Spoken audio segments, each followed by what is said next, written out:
नमस्कार. मी डॉक्टर संध्या हिरप, विश्वची super speciality वंध्यता निवारण panchakarma clinic Washim येथून आज आपल्यासोबत पित्ताशयातील खडे व आयुर्वेद यावर काय उपचार सांगतो याविषयी माहिती सांगणार आहे. आता हे जे पित्त आहे हे यकृतातून निर्माण होऊन पित्ताशयाच्या पिशवीमध्ये जमा होऊन तिथून ते लहान आतड्यामध्ये जाऊन अन्न पचनाचं काम करते व शरीरातून मलमूत्राद्वारे हे शरीराच्या बाहेर टाकल्या जाते. आता हे झालं नॉर्मली पित्ताचं काम. परंतु ज्या व्यक्तींमध्ये खडे निर्माण होतात अशा व्यक्तींमध्ये एकतर पित्ताची निर्मिती खूप जास्त होते एक कारण, आणि दुसरं हे पित्त जे शरीराच्या बाहेर पडायला पाहिजे ते न पडता तसंच पित्ताशयाच्या पिशवीत ते जमा होतं आणि त्यामुळे तिथे ते खडे निर्माण होतात. आता ह्या दोन गोष्टी मुख्यतः घडतात. तर ह्या का घडत असतील बरं?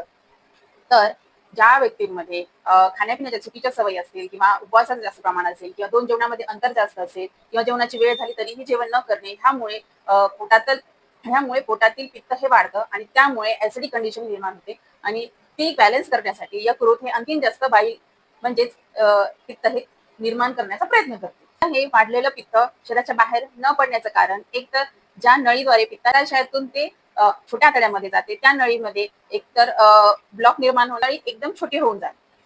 ह्या गोष्टी घडत असतील तर त्यावेळेस ते बाहेर न पडता त्या पिशवीमध्ये तसंच राहतं.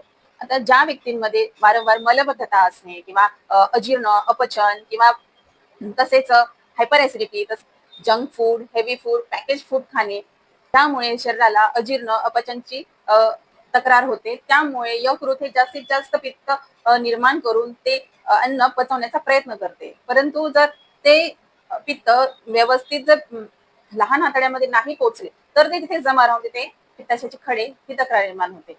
आता याची लक्षणे काय आहेत? तर उलटी, मळमळ, चक्कर, डोकेदुखी तसेच पोटाच्या उजव्या बाजूला अतिशय जास्त तीव्र प्रमाणात वेदना होणे हे याचं लक्षण मुख्यत्वे सांगितलेलं आहे आणि याचं निदान हे सोनोग्राफीद्वारे केलं जातं. आयुर्वेद ह्यामध्ये काय सांगतो?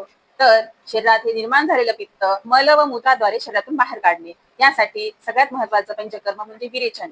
यामध्ये पोटातून औषधी देऊन जुलाबाद्वारे हे पित्त शरीराच्या बाहेर काढल्या जाते. दुसरं आहे रक्तमोक्षण. शरीरात जे पित्त वाढलं आहे ते रक्ताद्वारे शरीरातून बाहेर काढलं जातं.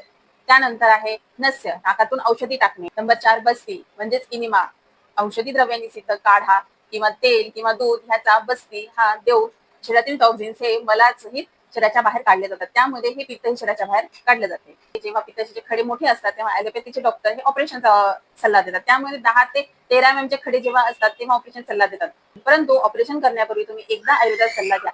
कदाचित तुमची प्रकृती किंवा तुमच्या शरीराची ताकद यानुसार औषधाला जर तुमच्या बॉडीने चांगला रिस्पॉन्स दिला तर कदाचित तुमचं ऑपरेशन टाळल्या जाऊ शकतं. कदाचित पित्ताशयाचे खडे साईज छोटा होऊ शकतो, विरघळू शकतात. धन्यवाद.